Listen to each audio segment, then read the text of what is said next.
Ridiculous Crime is a production of iHeartRadio. Zaron. Elizabeth. What's up, dude? I got a question for you. I got a question for you. Okay, fine. You asked your question first. Me first. What's your question? Look, you know what's ridiculous? Oh, yes, I do. Oh, okay. Okay, Mark Twain and Tesla. Uh-huh. Yeah. Okay. Like Tesla, the guy? The guy. Okay. Like Nikola Tesla, Yeah. my dude, right? Two of my favorite guys in history. Yeah. Do you know they were friends? No, I did not. Yeah, they were really good friends. They met in a gentleman's social club and both like billiards. That's not what's ridiculous. What's ridiculous is that Tesla once played a really crappy joke on his friend. Yeah. So in the past, Mark Twain had complained to Tesla about how he had this really bad recurring bouts of constipation, right? So Tesla's like, oh, don't worry. I got you, buddy. I got this new invention. You got to come by my lab. It'll hook you all up. And he's like, really? For real? He's like, yeah, come by. And he's Yikes. So he goes and he checks it out. And this is vibrating, humming, oscillating metal disc. He's like, what? How is this going to help my constipation? I'm all jammed up, Tesla. And Tesla's like, no, here's what you do. You get on this and it imparts vitality. And he's like, what do you mean imparts vitality? Is this one of your electric do-wits? He's like, yes, this is one of my electric inventions. I'd be like, what do you mean get on it? So this is what he says, is you go and you stand on top of this metal oscillating disc and oscillating just going up and down, right? So he's like, yeah, you go stand on that and it'll give you this really pleasing feeling and you don't have to worry about being constipated. It'll basically shake it out of you. And he's like, what? He's like, oh, are you for real, Tesla? And he's fast. You can say Calaveras County. He jumped right up on there. And Tesla, he told him, now, when I tell you, Twain, to get off this thing, you got to get off, right? And Mark Twain's like, oh, you bet you. Don't worry about that. Flip the switch, Tesla. And so Tesla's like, oh, now you can imagine him like in his white suit and Tesla's there in like the black rubber smock and gloves and electricity's arcing everywhere in the background. He's like, oh, okay, stand still, Twain. And he hits the switch, right? And electricity surges through the cables and then into now arcing, right? And everything's sparking and going crazy. And inside this crazy voltage crackling all around him is Mark Twain. And he's just delighted. He's laughing. It feels like, I don't know, like MDMA, but electricity, right? He's just like, oh, this is amazing. So he's not like getting electrocuted, he's just being jiggled? No. There's like a surge of Tesla had figured out ways to run lots of voltage around as long as you didn't run a lot of ampage into the person. So it's, it's the amps that kill you. It's not the voltage. Oh, so, I didn't know that. Yeah, the amperage was not so much that it could hurt him. So the volts are just racing past him, just basically sparking the air, right? So it's just turning into like a light show of crackling electricity. And so Tesla is like, telling Twain, oh, you enjoying it? Twain's like, oh, this is great. He's like, okay, now you need to get down off the disc. And Twain's like, no, I'm fine. This is great. He's like, no, you really need to get down off the disc. And Twain's like, don't tell me what to do when I'm having pleasure, boy. Just leave me alone. And so he does. And Tesla's like, okay, well, you'll find out for yourself. And all of a sudden, Twain found out for himself. It had indeed done what it had been practiced and purported to do. It had imparted vitality and it had jiggled everything loose. He started to feel the first leak crawling down his leg. And he's like, Tesla, my man, the water closet, post haste. And he had to make a beeline for the water closet, and Tesla just pointed out. Yeah. And he had made Mark Twain soil his white suit.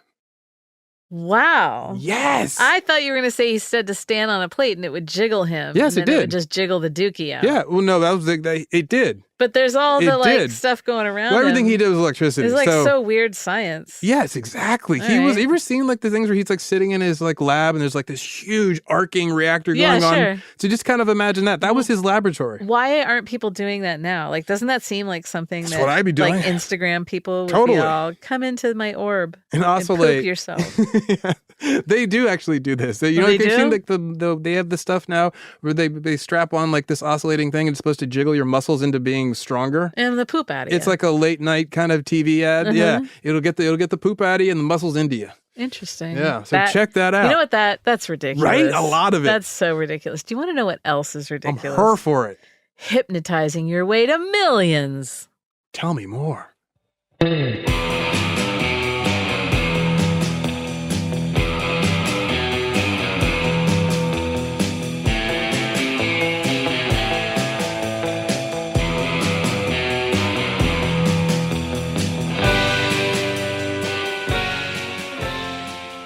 This is Ridiculous Crime, a podcast about absurd and outrageous capers, heists, and cons. It's always 99% murder-free and 100% ridiculous. You are damn right. Yes. My nephew. Yeah? He's 4. Yes. I've talked about him a little bit on the show before. Totally. Good kid. He has this thing now where he holds out his hand like Baby Yoda and he says, By the power of the moon, I hypnotize you. Oh, yes, I've seen him do this. Yeah. You shown, you showed me the videos of. Then, because I always play along. Yeah. He orders me around. You guys seem to have fun. Yeah, we do. We have fun. The last time he was over here, he hypnotized me and told me to walk into the kitchen. Okay. And then he told me to pick up a watermelon that was on the counter. And like at this point, I thought he was going to make me drop it on the floor or like set it on my head. A Gallagher gag. Yeah, and I was prepared to like, I broke the spell. Look at me. And then he told me my order. Yeah. Cut it and serve it to me. How old is he now? 4. It was like a really clever way to ask for a snack. So of course I did. But it was really hilarious. Like, yes, and then cut it. And that's the only time I've ever been hypnotized. Okay. Yeah. Well, You've said before, I think on here, that you don't think you can be hypnotized. No, I don't believe that I can. So therefore I don't think it's possible. I won't submit to what you have to do, which is this power of suggestion. Same. Yeah. I don't think. I mean, only if I'm told to pick up a watermelon. Yeah. But others. I'm mule stubborn. But like people get into it though. Yeah, totally. Like, I recommend it to people all the time. I'm suggesting it doesn't work. You have to think it works. Yeah, exactly. And there's like the subliminal messaging hypnosis where people listen to tapes while they sleep. That stuff, I know somebody, it totally worked for them. So I believe it. And then there's the hypnosis we see on TV procedurals where a victim is hypnotized to remember facts about crime. Yes. I don't know about that as much. So I've heard that happens on shows. And then there's entertainment hypnosis, like lounge acts, sort of magician adjacent. They make you walk like a chicken, cluck like a duck. I feel like there were more of these in like the 60s through the 80s. Yeah, there's more of all the nightclub acts. Is that why it fell off? People don't go to nightclubs? Those are all nightclub. Yeah, it's basically you take vaudeville, you run that into the nightclub after TV kills off vaudeville, and then it goes underground, becomes a little darker, a little more edgy, a little sexier. And then it gets killed by the 70s with the Dean Martin roast. Well, no, the 70s, 80s, we had hypnotists. I think the 90s is when... I'm talking about the nightclub acts, not the hypnotists. I'm talking about hypnotists. Yeah. I'm sure that you could catch like a hypnotist show now in Vegas or Branson. People do that stuff. People still love that. Well, there's one notorious hypnotist from the lounge act hypnotist area.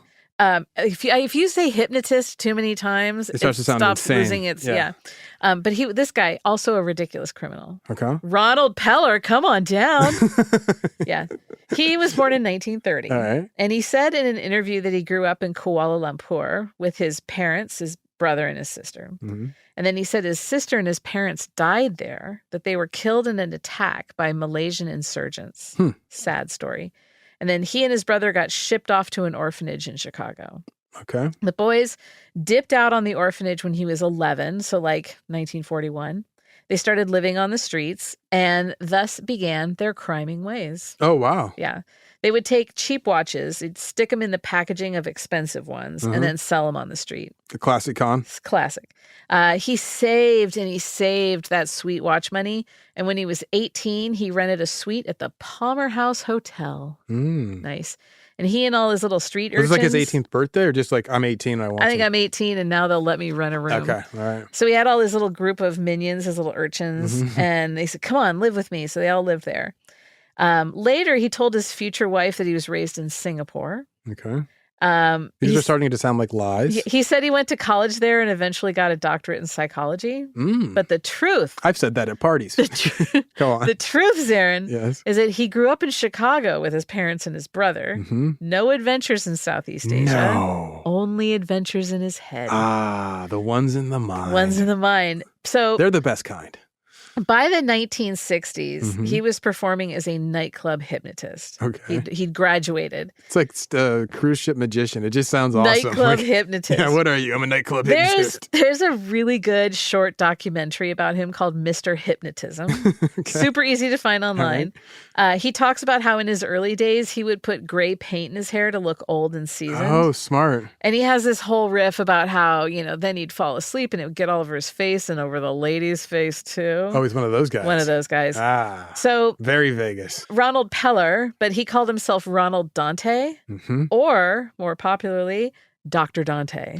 Dr. Dante is in the house. And he also conducted self-help seminars of course he did. Using hypnotism.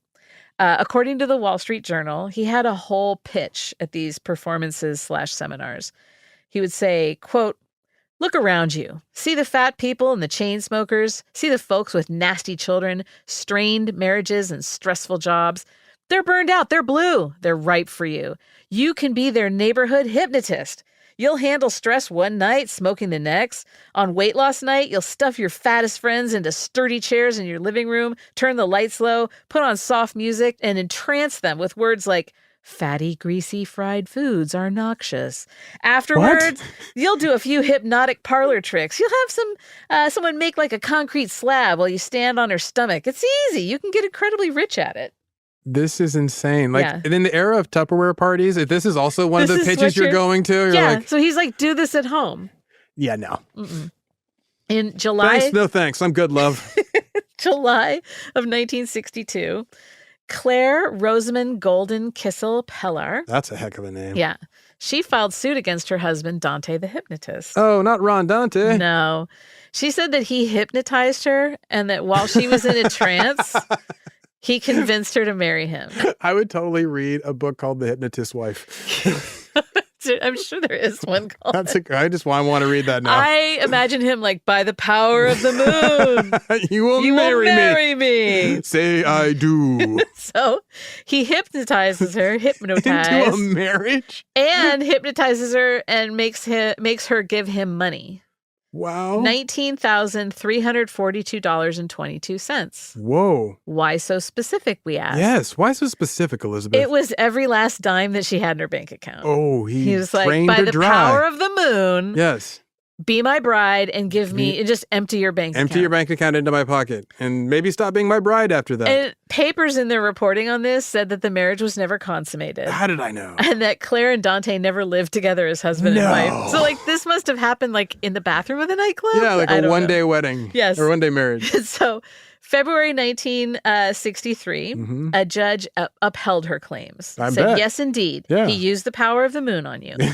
And Yes, she said that she gave Dante an endorsed check made out to him.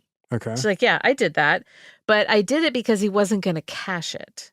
He said he said he was going to use it, quote, as evidence of financial condition with certain tax officials. What? Yeah, I'm not sure what that means, but I think he's like going to show it to the IRS or like the act state like I tax have board. income. Yeah, I kind of get I'm it. good but for this bill. I don't. It's not the lie that I had a question of. Is it someone believed the lie? Yeah. Like, Well, here, fill out this check. I need this. It's Zaron, I needed a bookmark for my Zaron, book. the power I'm reading. of the moon. Could you just fill out this check? The power of the moon. It makes me serve a 4-year-old watermelon. It's it makes strong her. Stuff. It is.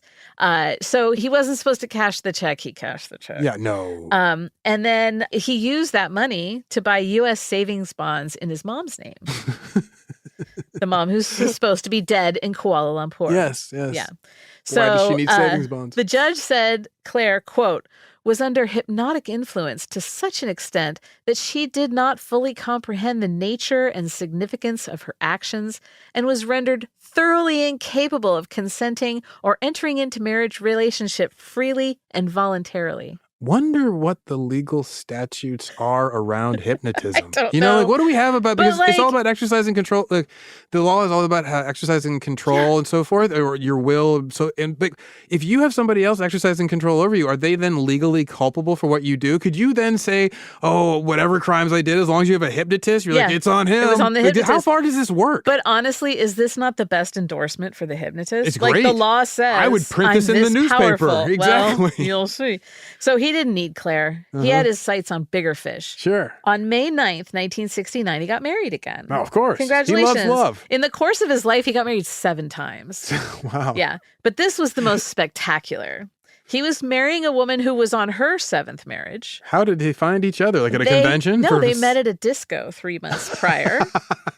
And there they were. That's where you can find someone married 7 times. Well, there they were in Vegas. They're tying the knot. Of course. The bride, pinup model, actress, femme fatale, America's #1 sweater girl, born Julia Jean Turner. You know her as Lana Turner. Oh, no way. He married Lana Turner. Wow. So let's not forget that Lana Turner was previously mixed up with mobster Johnny Stompanato. Oh, yes. Johnny Stompanato. He wooed her. They began dating. It was a violent relationship. Stompanato was a domestic abuser. Was he? Absolute filth. Scum of the earth. I just know the stuff about the salt pepper. He was the pepper shaker, pepper grinder. He was a horrible person. Yeah. On the set of Another Time, Another Place in London in 1957, Stompanato threatened Lana Turner and Sean Connery with a gun. Whoa. And Connery 007 to the guy. This is when Sean Connery was Mr. Universe. Yeah, he's a huge bodybuilder. He grabbed the gun and like twisted Stompanato's wrist. Yes. He's like, you probably break the gun. You're playing both sides. And then April 4th, 1958. Who's the man now, dog? Lana Turner's daughter, Cheryl, stabbed and killed Stompanato as he was beating Lana Turner. I also know about that. I don't count this as 1% because he doesn't deserve the respect of 1%. Well, I don't in a lot of care. ways, that'd be like kind of more self-defense. It was. It completely was. She saved her mother. So, if you kill a monster, they don't consider that murder. Yeah. It was a huge scandal. Yes, definitely. That's how I know the story. Yeah, but her career didn't really suffer. No. She was a sweetheart of America. Yeah. It was winding down, though, her career, when she hooked up with Dante. Yeah. So about a month after... She's playing the back nine. About a month after he married Lana Turner, someone tried to kill Dante. Oh, no. It wasn't Cheryl. Oh, good. So he pulled into the garage of his apartment building in his car, not just like in a canoe. He was in the process of emptying the place out and moving into Lana's house. And as he went to get out of his car, someone popped out and shot at him 5 times. I'm guessing this was an old lover? No, the dude takes off. The windshield of Dante's car was shattered and he had cuts from the glass. Oh, didn't get hit out of the 5 bullets fired at him. This is what Lana Turner said in her 1982 autobiography. Quote, "Shortly after our wedding, he was shot at, or so he said, yes, in an underground garage by a gunman wearing an Australian bush hat. He got a lot of attention in the papers. Maybe that was what he wanted." I'm going to go with it's a lie. You know why? The very specific detail. Too specific. Yes, he was wearing an Australian bush hat. Like, really? His eyes were hazel. This is what Dante said, quote, "I don't know anyone who would want to kill me unless it would be someone who is jealous about the woman I just married." Oh, yeah. Yeah, okay. Buddy. So poor Lana Turner, she can't catch a break in the partner category. Or find a good man, apparently. Yeah, that's what I'm saying. And things about this winter, Dante kept piling up. So right after this supposed attempt on his life, like hours later. Oh, nice. He was arrested on a felony grand theft warrant. Ooh. A year before, in 1968, he'd been arrested for trying to steal $18,000 worth of motorboats. Wow. Which, like, when you say it's like ballparking the price, like I asked for a bag of motorboats, like weigh it out, $18,000. Yeah, $18,000 worth of motorboat. How do you get pinched for trying to steal boats, though? He tried. He didn't successfully. I don't imagine he's good at crime. Does she just love the bad boys who were not really good at bad boys? Or well, power of the moon. Yeah. So he wrote a check for $18,000 to Ronald Snyder of the Marlin Boat Company out of Santa Ana, California. All right. That was to pay for 7 16-foot boats. Huh. And the check bounced. No. And so Snyder went to Dante. He's like, "Where's my money?" "What the heck, bub?" And Dante said, "Tranquilo, cool out. I'll bring the cash tomorrow morning." "Fine," says Snyder. "Bring the cash. You can have the boats." And then Snyder walks off in his short shorts and deck shoes. So then that night, Snyder went down to the office and he noticed something fishy. The lock on the gate was broken. And with each detail, this sounds more and more like a later episode of Columbo. Totally. So I love this. What else did Snyder find besides the broken lock? Just Dante overseeing a crew loading the boats onto a flatbed truck. Loading the boats? Yeah, just load them up. He was arrested, but never showed up for court. And remember, he married Lana Turner on May 9th, 1969. November 14th, 1969, Dante filed for divorce. Dante. He accused her of extreme mental cruelty. What? And during the divorce trial, Dante pulled out a paper, and it was one that Lana Turner had never seen, which is suspicious. Yes. On the document, it said that if Dante and Lana ever split up, Lana would give Dante $200,000. And Turner said that that could never be the case. She said that Dante had actually stolen about $100,000 worth of jewelry from her, and it also defrauded her out of $35,000 cash. Jeez. And Turner turned around and sued Dante. Good for her. Sue me? Oh, yeah, sue you. The court awarded Lana Turner $25,000 in damages. Right. And then 2 days after they divorced, Dante took out an ad in a Dallas newspaper. Was he issuing a public apology for being such a dirtbag? Sure, yeah. Well, he was like in Texas at that time. He was hanging around.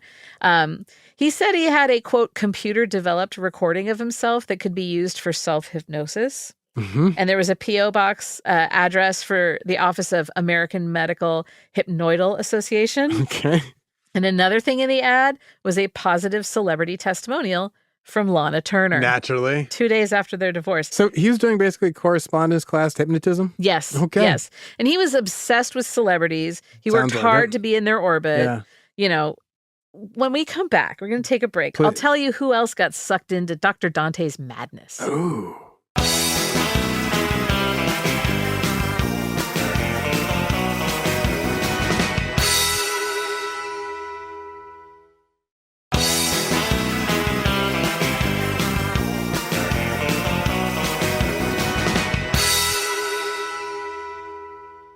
Zaron. Elizabeth. Over here. Zaron. Yes, Elizabeth, Yes. front row. What was your question? Dr. Dante. Actually, no, Helen Thomas. Go ahead. My question. Yes. Shut up, Helen. Do you want to hear more? Yes, go ahead. Okay, I good. do. So, Dr. Dante. Yes. He marries and divorces Hollywood legend Lana Turner. Yeah. We talked about that. Totally. Like 4 hours ago. I was before there. The You ads. were there. He survived a supposed assassination attempt. Yes, that I don't believe happened. Neither do I. Or that he arranged. I do believe shots were fired. Yeah, exactly. Maybe he fired the shots and then spun around. Ran back in. Yeah. So the next year after the marriage and divorce, 1970, he got shot at again in Texas. He's really a bullet magnet. He really is. It was 5 a.m. and someone popped out and fired at his car with a shotgun. Oof. And once again, he was treated for cuts from the broken windshield glass. Always with the broken windshield glass. He'd been headed... Is he just grabbing it and rubbing it on his face? I think so. It just falls forward. Yeah. He'd been Check going his to hands this for glass. bakery called Mrs. Baird's. Okay. And because a woman had called him and said, meet me at Mrs. Baird's. Ooh. And he was like, all right, hubba hubba. But there was no woman. No one showed up. And as he was driving away, the shooting started. Oh. He said, quote, I swerved the car to the right and jumped out the passenger side. Just as I hit the deck, I heard a shotgun explode. There must have been 5 other shots that followed, and I wouldn't doubt they had 3 people in the car. I've got a good smacking of who it was who tried to kill me. Now, there are a lot of issues in this. First of all, it's always 5 shots with him. Exactly. And also, I got to know this. If you're driving, you're on the left side of the car. Uh-huh. If someone's going to do something, wouldn't you swerve to the left and jump out of the left side as opposed to swerving to the right and jumping out of the right? Because now you swerve, you got to get over to the right and then open the door and jump out, and the car is going. It makes no sense. Doesn't make any sense. The person who tried to kill him, according to him, was an entertainment legend. Ooh. Someone who has actually made an appearance on this show before. Yes, I'm listening. So Dante said he had, quote, a very warm relationship with a woman. But they hadn't seen each other for a couple of months. I was really hoping it was Sammy Davis Jr. with his good eye. Well, this is how Dante explains it. Quote, for the last 3 or 4 months, I've been harassed by phone calls of people who claim to be friends of Frank Sinatra. Yeah. They told me to stay away from Nancy or I'd get my legs broken. Oh, he was messing around with Nancy, his wife, or Nancy, his daughter? Nancy's either his wife or his daughter. It has to be his daughter? Most likely his daughter. His daughter? I hope. But either way, don't mess around with Frank Sinatra's daughter or his wife. Whatever. His sister, his mother, anybody. His mother, his aunt, the woman cousin, lives on his block. His brother. It's his, I think it's his daughter. Anyway, so he's messing around with Nancy. Frank's like, they're gonna Nancy Sinatra shows up on Ridiculous Crime on the regular. She really does. She really does. So Dante, he went around intimating that it was Frank who put the hit out on him. Tried to make himself important with Frank Sinatra. Yeah. Tried to kill me lie. Someone asked Nancy Sinatra about it, and a spokesman for Nancy Sinatra said, quote, Miss Sinatra said she did not know Dante and that she had never even heard of him. Yes. Yeah, so that's good. But now that Dante had created a connection between he and Nancy Sinatra, he wasn't going to give that up. No, of course not. I mean, you figure there's a good portion of the population who doesn't keep up with follow-up news. Yes. So, they hear that Lana Turner married some weirdo hypnotist, but they don't pay attention to the talk of divorce. Mm-hmm. And then they hear about Frank Sinatra possibly putting out a hit on a freaky hypnotist, but they don't hear about the follow-up that Nancy's the clarification. I don't know who this guy is. Who is this dude? In December of 1970, the Adolphus Hotel in Dallas, they put out an announcement. They were having a New Year's Eve blowout party, and the featured guest, celebrity hypnotist Dr. Dante. They really needed the internet back then. Who are the special guests with this? Lana Turner and Nancy Sinatra. And of course, neither of them show up. This guy's shameless. He's so shameless. That's exactly what he is. He might as well have said anybody, because they weren't going to show up. It could have been anybody. Yeah. So me and Zsa Zsa Gabor will be at This Week in Dallas. He's just taking out ads all over the place. He loved overhyped newspaper ads. Oh, yes. He loves hype. In January of 1971, he ran an ad for his appearance at the Ramada Inn in Irving, Texas. Okay. He said that this would be the last stop on his world tour. That he had played Athens, Bangkok, Japan, London, Paris, and Rome. And I like how Japan doesn't get a city. No, it's just the whole place. It's like how people say Africa. Yes. It's like a continent, not a country. Mm-hmm. And so now, where do you go next after all that? Irving, Texas. Irving, Texas, naturally. He was always totally full of hot air. Hook 'em horns. He said that his eyes and his voice were insured for $10 million. His lies are weird. Crazy. So he said that he was the, quote, favorite husband of both Lana Turner and Brigitte Bardot. Wait, here's the problem. He was never married. No, he was never married to Brigitte Bardot. I couldn't even find anything about them being like linked romantically or even in the same room. Yes. Yeah. But it's kind of like how the time that I was married to Jack White from the White Stripes and I was his favorite wife. That lasted at least. And Abe Vigoda. Yeah, was it a 10-minute long story you told? Yeah, it was. And I'm Abe Vigoda's favorite wife. That's true. He still says that. Whose favorite husband are you? Hal Linden. Just all Barney the Barney Miller just of the Barney Miller family. That's so crazy that we were each married to someone from Barney Miller. I know, we get around, yeah. It's amazing. So, those cast parties were rocking. They were so crazy. Dr. Dante, he wasn't the only man in the game, though. There was another hypnotist on the scene. Oh, give it to me. A rival hypnotist, hopefully. His name was Dr. Sanford Berman, a.k.a. Dr. Michael Dean. Wait, I was so hoping his name was going to be Dr. Sandy Berman. I know. No. Michael Dean. Michael Dean. He changed his name. That guy anglicized it so hard. He completely did. So where Dr. Dante took, mm-hmm. Dr. Dean gave. Oh. Yeah. He was born. I'm curious. He was born just north of Duluth, Minnesota in the 1920s. Poor guy. Salt of the earth guy. He went through some hard winters. Yeah. He got his bachelor's in radio and communications from University of Minnesota. Oh, good school. Master's in speech from Columbia University. I've heard that place is good too. Me too. Doctorate in speech communications from Northwestern. Oh, good school. Yep. He had the bona fides. Yes. And he was heavy into the study of semantics, which I find fascinating. Let me read you a definition of general semantics. Oh, please. General semantics is concerned with how events translate to perceptions, how they are further modified by the names and labels we apply to them, and how we might gain a measure of control over our own cognitive, emotional, and behavioral responses. So we believe what we tell ourselves. Yeah, and he was super into that study, which is interesting. Yeah. So when Dr. Dean was in grad school, he learned hypnosis, and he used it for scientific reasons. He used it for good, not evil. Okay. He taught people self-hypnosis for behavioral control. He's a white hat hypnotist? Yes. He advised the boxer Ken Norton. Wait, really? Yeah, Norton, one of the few men to beat Muhammad Ali. Yes, and his son was a hell of a football player. Yeah, he was an advisor to him. He was like, by the power of the moon. You will beat Ali. It's amazing. He may float like a butterfly, but you will hit like a tank. Dr. Dean. Yes. He turned to entertainment, though. I mean, that's where the money is. When you got the gift. You're a hypnotist? Yeah. You got the gift. He had a long career as a professional nightclub hypnotist. Oh, yes. I'm going to get you business cards that say Zaron Burnett, nightclub hypnotist. Flip it over, cruise ship magician. Yes, exactly. And he mostly was in Vegas, which is like, that's where you got to go. That's where I hang out. And so I go there for the carpets. It smells so good. In 1974, Dr. Dean accused Dr. Dante of following him around and copying his act. Yeah, hit him, get him. Here's the quote. I first met him in Chicago in 1960 when he frequently caught my act. Then I went to Hawaii to perform before the International Society of Semanticists, and Dante came in to see my show every night for 3 weeks. I returned to Chicago and saw him perform my same act at the Cairo Supper Club.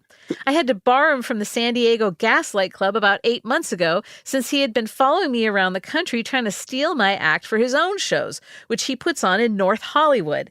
He said he sat in the front row during one of my recent Las Vegas shows. Often after I'd leave a town, he'd come in and tell the hotel manager that he would perform the same type of show for much less money. It's the most amazing undercutting there. Like, you like that? The North Hollywood shout out. North Hollywood is he does this in North Hollywood. You're like, oh, man. Like, oh, I'm sorry for him. Jeez, not even Studio City? Well, I also like the San Diego, the Gaslight Club. Yeah, well, yeah. It's a whole district. It's a whole thing. So Dante, he was serious, though, about eliminating the competition. He wanted Dr. Dean out of the picture. Okay. So Dr. Dante, he approached 3 men and he offered them $3,400 to kill Dr. Dean. Really? Yeah. That's like $18,500 today. Okay. That's kill you money. I guess. I mean, that's I'd be insulted if someone was like, I'll give you 18 grand to kill Elizabeth. Really? Yeah. Do you know how much people were willing to take to kill someone? No, I am worth more than that. Like I'd be insulted. I'd be like, I think you could probably like 10 grand is like a modern price that would be like you can get a good hitman. I don't know these things. For like 3 grand, you're getting somebody who you met in a park. I'm worth like at least $150,000 to kill. For a hitman? Yeah. Yeah, what do you think hitmen because I believe in me and I believe in my value, unlike you. I like that about you. So aim high. Aim high. $150K. So anyway, Dr. Dean, yes, Dr. Dante, sorry, he gives him $1,400 up front. He's like, this is my down payment and a check. Can I get a receipt? Yes. You're asking people to take a whole lot of risk for not a whole lot of money here, Dr. Dante, but they agree. One of the men was the owner of a nightclub. So they're semi-professional. They're semi-pro. Yeah. One of them owns a nightclub. The other 2, undercover cops. Yeah. Yes. Most hitmen are. That's what you would find from the news. Exactly. Yeah. The whole point of this was so that Dante could get Dean's coveted San Diego nightclub gig. Get out. That was the whole thing. He wanted that gaslight spot. I want to play the gaslight. He's like, I love soft lighting. It's so flattering. So in February of 1974, he pleads not guilty to this because obviously he got caught because it's undercover cops. Yes, exactly. He was released on his own recognizance, so he was able to keep up his nightclub act. Okay. Zaron. Yes. Close your eyes. Oh, yes. I want you to picture it. Eyes closed. You're a bartender at the Pirate's Den, a nightclub in Tucson, Arizona. It's June 21st, 1974, summer solstice. You have no idea that almost 50 years later, the business will be called Raiders Reef Exotic Dancing and have a 2.5-star rating on Yelp with reviews such as, quote, "This place used to be really fun, but now it's like the waiting room to hell. The dancers are absolutely lifeless. The room is devoid of life or excitement, and most of the time, dancers spend more time on their phone than working the room. I've had more fun at dental appointments. If you have $100 burning a hole in your pocket, throw it in the garbage disposal, because you'll have more fun doing that than spending it here." But right now, Zaron, in 1974, it's just a hot nightclub. Okay. Calm down. It opened just a couple of years ago. Mm-hmm. The building is shaped like a pirate's galleon adrift in a parched lot on East Golf Links Road. Lots of acts come through, and it's a swinging place. I mean, there are acts at the tail end of their careers, Herman's Hermits, Chubby Checker, Fabian the Platters, but still, your work uniform is a pirate's costume. Striped pants with jagged hems, a white blouse, a fake hoop earring. The ground floor bar level is hopping tonight. Lots of young Tucsonians sit at small cabaret tables facing a stage. Light music plays in the background as people line up at the bar to order Mai Tais, slippery nipples, tequila sunrises. Your specialty is the zombie. You serve it in a giant fake coconut shell with all sorts of garnishes. You look at the clock tucked under the bar. 5 minutes to showtime. You figure you'll just have enough time to slip outside and have a smoke before the show starts. You serve the zombie you were making and slip out the side door into the parking lot. Traffic races by on East Golf Links. You take out your pack of smokes and you tap it into your palm. A car enters the parking lot. It's Jerry, one of the owners of the club. He's coming in hot. You soon realize that's because he has that Dr. Dante the hypnotist in the car. Must have picked him up at his hotel. The car doors swing open. Just then, 2 Department of Public Safety officers jump out from behind the dumpster. What the blazes were they doing back there, you wonder? Another cop car peels in the lot and blocks in Jerry's car. They draw guns and present badges. "Ronald Peller, a.k.a. Ronald Dante, you are under arrest." "Huh?" asked Dr. Dante. "This is getting good." "Well, you're charged with grand theft for taking $3,500 worth of radio equipment for your private plane and not paying for it." Jerry, the owner, pipes up. "Look, can't you wait 1 more hour? We've got a show to do. We've got 300 people in the club waiting to see him." One of the officers barks, "Stand back, mister, and keep your mouth shut." They cuff Dante, throw him in the back of the squad car. Dr. Dante has been double arrested. You open the side door of the nightclub and the sound of the patrons and smooth yacht rock smack you in the face. You wonder how Jerry's going to take care of this mess. Just a few days later, Best smoke break ever. Best smoke break ever. Just a few days later, the charges for the radio equipment would be dropped. Apparently, he did have receipts for the stuff. There was still the matter of the attempted murder for hire, though. Yes, that is a sticky wicket. Those charges had not been dropped. Let's take a break. When we come back, we'll see how that was working out for old Dr. Dante. Nice.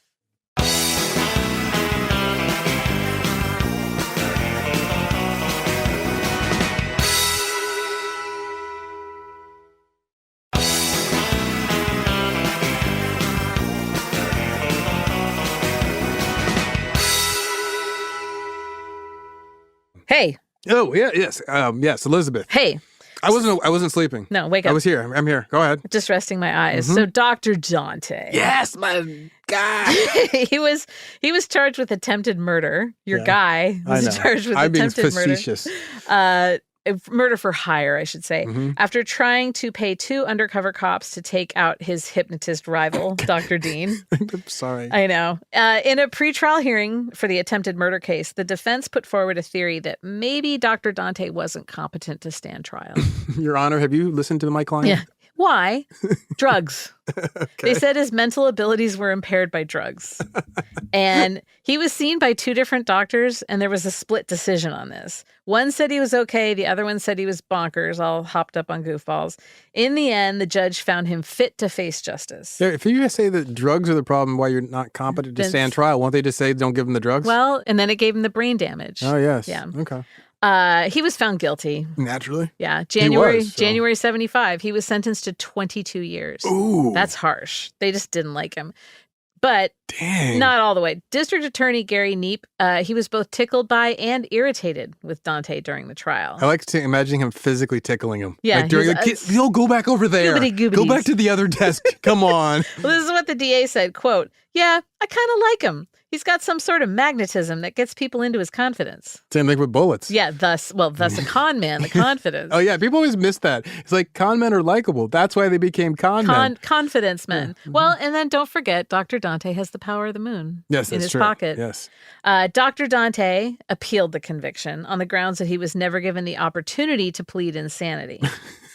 And that was rejected. But he only served 28 months of his 22-year sentence. How does that work out? I don't I'm not know. good at math like that. That makes no sense. Yeah.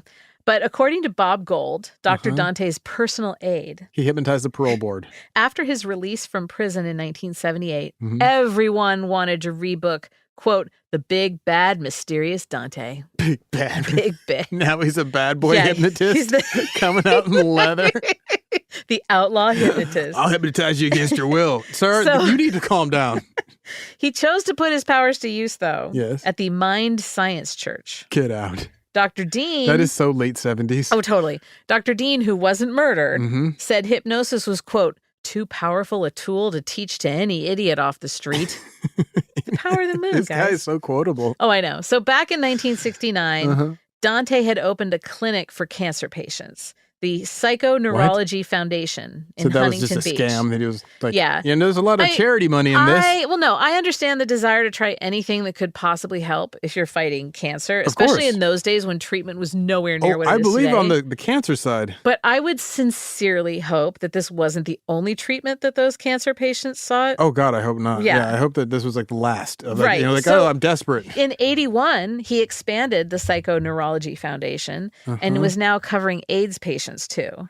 Oh my God. Well, and this was pretty forward thinking for that time, seeing how if Dr. Dean was doing it, I'd be cool with it. Exactly. Dr. Dante doing it, I'm like, big no. I mean, like HIV/AIDS was thought by the public to be transmissible by handshake. They weren't doing CPR during the early 80s. The stigma was insane. Yeah. And now, like, we have HIV treatment pharmaceutical ads playing right alongside ones for plaque psoriasis. I know. Yeah, it's wild. We've really come a long way. Virginia Slims. Baby. So Dr. Dante, he said he funded the clinic through donations from the thousands of patients cured by the free hypnosis. Okay. He said that the hypnotists at the clinic got top-notch hypnotherapy training from him, all in exchange for 12 hours of work. Yeah. Yeah. So. Lies. Always the promoter and always wanting to be celebrity adjacent. He took out a one-page ad in a bunch of papers for the PNF in 1985. Okay. The banner across the top of the ad proclaimed, "How to be a hypnotherapist, absolutely free." Come down. Ed McMahon will be here. He did these gigs all over the country. He would spend, it's funny that you mentioned that. He would spend about $40,000 on ads, and then he'd do 3 to 5 days of seminars, and he'd pull in at least $120,000 for the stand. I'm disgusted by this. Yeah, it's silly. So in the ad this time around was Dr. Dante with Johnny Carson. What? Host of NBC's Tonight Show. See, I think like a con man. You do. You've got the Ed McMahon. He went for the top. I knew right to, I didn't think he could afford Johnny. Yeah. So. Well, so he's sitting at this table in a picture in the ad, sitting with Johnny Carson. And the caption said, Dr. Dante being interviewed by Johnny Carson. Wow. It was a real photo. Yeah, I'm sure. Caption is false. Yeah. Carson's attorney, Jerry Staub, said the photo was taken, quote, 16 or 17 years ago with Carson's permission. Oh, but they weren't like at tables next to each other? No, it wasn't for advertising and it wasn't an interview. It was a typical like, hey, can I get a picture with you? Photo with a celebrity. Yeah. Carson's lawyer said, mind if I sit down at the table? Exactly. This is what Carson's lawyer said, quote, there was a clear indication that when that photo was published that Carson was endorsing that clinic, which he is not. We are not aware of any authorization to use that picture in advertising. Yep. What did Dr. Dante have to say about this? Quote, it makes it look like I associate with Hollywood people, so maybe people will come into the clinic. He just says it. Just says the thing. This is why I did it. But you know what? You mess with the bull, you get the horns. Sometimes I hope Johnny Carson sued Dr. Dante for $51 million. Oh, Johnny will sue somebody. Yeah, he will. Dante, then he turned around and he accused Carson of trying to shut down his free clinic for AIDS and cancer patients. Sue me, sue you. Yeah, but come on. No one's going to believe that. Like, oh, yes, Carson's really against cancer and AIDS patients, and you tried to stop their treatment. That's what Dr. Dante said, and Dr. Dante countersued. Oh, God. For $1 billion with a B. With a Dr. Evil finger to face? $1 billion. Here's what Dr. Dante had to say at a press conference. Quote, Carson is indirectly, but nevertheless responsible for letting hundreds of people die who might otherwise be saved by the foundation's breakthrough treatment. Carson's suit is really against the cancer and AIDS patients, knowing full well that I cannot afford his unheard of suit of $51 million. Wow. He's like, why do you hate people, Johnny Carson? He has all the gall. Like, none of us have any gall because he has all of the gall. Now, I dug and dug and dug. I don't know whatever happened with that lawsuit. I'm going to assume there was a settlement of some sort with Johnny. I bet it got thrown out. But Johnny's suit, the $51 million. Oh, I bet he let his. Yeah. Nothing popped up again in the papers. Because you're not going to get anything from that. No. So it's like, how long do you want to pay a lawyer to make this guy look bad? He should have just had the clinic shut down. Yeah. Well, anyway, that same year, though, 1985, Dante legally changed his name from Ronald Hugh Pellar to Dr. Dante, with Doctor being his legal first name. He is such a scam. In 1986... No, Doctor is my name. Exactly. It's on my driver's license. You were mistaken. When I said I was a doctor, I meant one of the various men named Doctor. So next year, 86, he made it into the Guinness Book of World Records. For being the worst criminal of the year? The biggest jerk. For getting paid the highest lecture fee for his weekend hypnotherapy course that took place in Chicago from June 1st to June 2nd, 1986. How is the greatest therapy price a record? Lecture fee. How much do you think he made in those 2 days? I have no idea. $1 billion. $3 million. Of course, $3 million. This has to be a lie. But how is Guinness keeping track of If it's not, I'm not surprised because people are stupid. But come on. Like, I know Guinness Book keeps track of a lot of dumb records. Come on. Yeah. But the speaking fees? The highest lecture fee.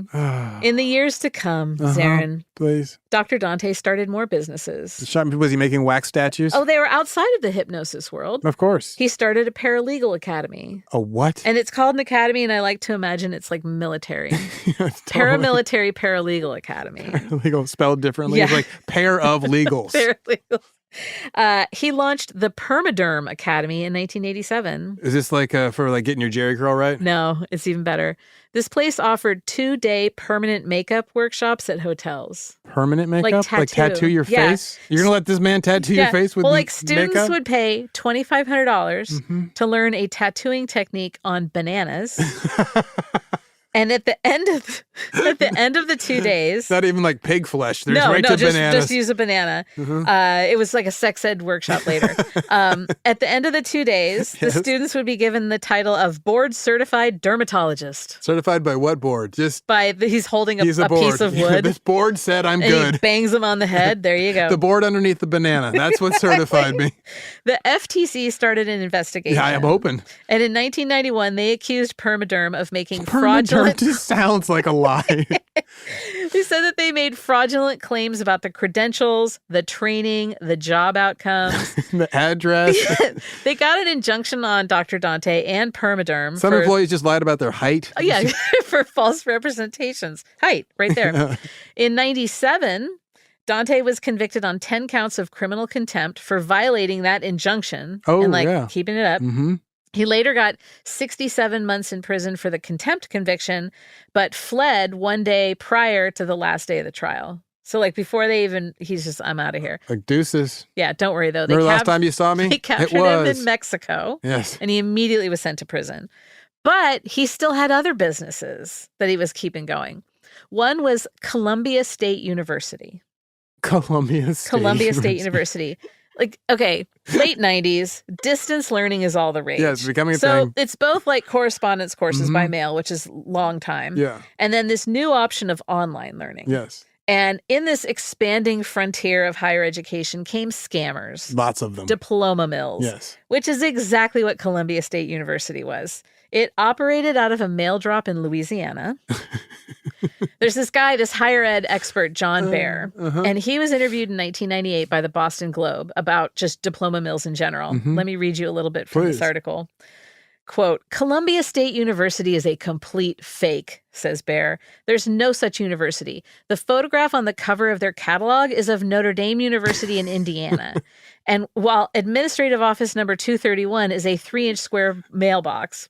As for the Ivy League-like campus shown in the Columbia State University catalog, quote, it is actually a stately home in upstate New York called Lyndhurst, Baer says. The catalog also shows a photograph of its founder, Dr. Austin Layard. Layard is a famous historian and archaeologist of the 19th century, says Baer. If he were still alive, he would be 181 years old. The real owner of Columbia State University is Ronald Peller, a.k.a. Dante. At Columbia State University, a 6 to 8 page thesis got you a master's degree. So I always wonder. Well, hold on. Yeah. And a 12-page one got you a doctorate. Oh, damn. 12-page thesis. I got 13 pages for them. So what do I get? The thing I always wonder about these these degree mill places is who are you showing this degree to that you need it? Like if they get the degree, who's going to be convinced by Columbia State University? Like what job is it? A lot of people. Really? At the time, you couldn't really research you couldn't go online and look up a lot of stuff. As long as you have a piece of paper. And it sounds Columbia State. Well, then why did not just make the document yourself? I mean, why go through all the waste of somebody else made it? I don't know. You want to have some honesty to it. You want to put 12 pages down in a thesis. I just never tried to get a really bad lie across. Here's the thing, though. Both of the degrees, a master's and a doctorate, could be completed in about 27 days. Yeah. But the average is about 2 to 4 months. You could get a PhD for around $3,000. They also, this is one of my favorite things, they let you haggle the price. So if you're $3,000 is a little rich for my blood for this PhD and what are you willing to pay? Geology. What's it going to take to get you in this degree and walk out of here today? You go back and forth on it. Yeah. So the next year. Slaps the hood of this to college. I want you to go in here. What's it going to take, sir? The Illinois Attorney General came calling. Good for them. They had shut down a bunch of diploma mills, including Columbia State University. And then in 2004, he pleaded guilty to 9 counts of mail fraud tied to the Columbia State University diploma mill operation. Ooh, mail fraud. They got him on that. Yeah. That'll put you away. Got to send those catalogs somewhere. His guilty plea involved paying restitution of almost $46,000. All right. And he had to surrender his $1.5 million yacht. I cannot believe this guy is able to work this well with all this stuff. I know. It's just little bits here and there. He had an additional 8 months added to his prison sentence just for, shiggles. When he got out, he moved to a mobile home in Palma Valley, California. Oof. So the mighty had fallen. Yes. He said he had cancer, But at this point, who could believe anything he said? Yeah, he would say anything. But he didn't give up the graft. In 2007, he was selling a DVD that walked people through the process of making scented paper flowers. And where does he get the information for the lie? I don't know. He was also advertising a seminar that would share how magicians make $10,000 a show. What? He's like, I will tell you the secrets. I'll tell you the real trick to magic is this. He saw these enterprises as a way that he was like gonna like get back on his feet. Quote, I'll charge $1,500 for a 2-day seminar. This should get me right back up to snuff again. How do the people have the $1,500 that they're paying to these people to do the seminar? Like, they're like, look at that investment, $1,500. Now I'm going to learn how to make $10,000 a night as a cruise ship magician. A fool and their money were truly quickly and easily parted. Quickly. 2009, that documentary I told you about earlier, Mr. Hypnotism. Mr. Hypnotism. It was screened at South by Southwest. I do need to add that his look got more and more out there in his later years. Oh, really? Like, I couldn't put my finger on it, but researcher Andrea totally nailed it. What'd she say? He looks like Dr. Jacoby from Twin Peaks. I don't watch Twin Peaks, unfortunately. Uncanny. So did he have like frizzy hair? Yeah, and like tinted round glasses. Okay, that's kind of what I'm imagining. Yeah, Not there bad. it is. There it is. June 1st, 2013, Dr. Dante died in his home at the age of 83 in Escondido, California. What a run. What a hell of a run. What's your ridiculous takeaways, Aaron? Oh, wow.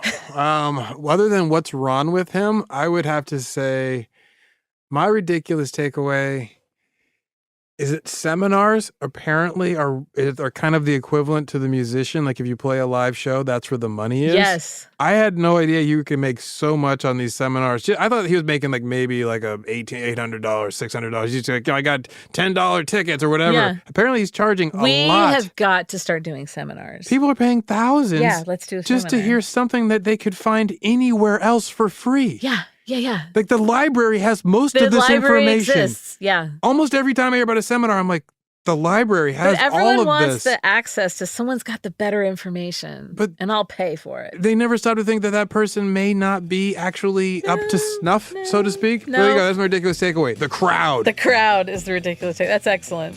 That's all. That's all I have for you today. You can find us online at ridiculouscrime.com.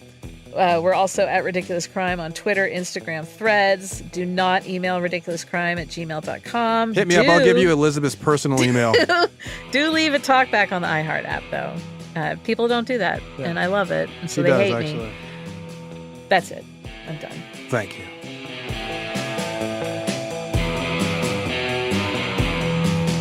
Ridiculous Crime is hosted by Elizabeth Dutton and Zaron Burnett. Produced and edited by Master Mesmerizer Dave Kustin. Research is by permaderm technician Marissa Brown and Columbia State University graduate and valedictorian Andrea Song Charpentier. The theme song is by Pirates Cove House Band Thomas Lee and Travis Dutton. Executive producers are Ben, look into my eyes, Bolin, and Noel, you are getting very sleepy, Brown.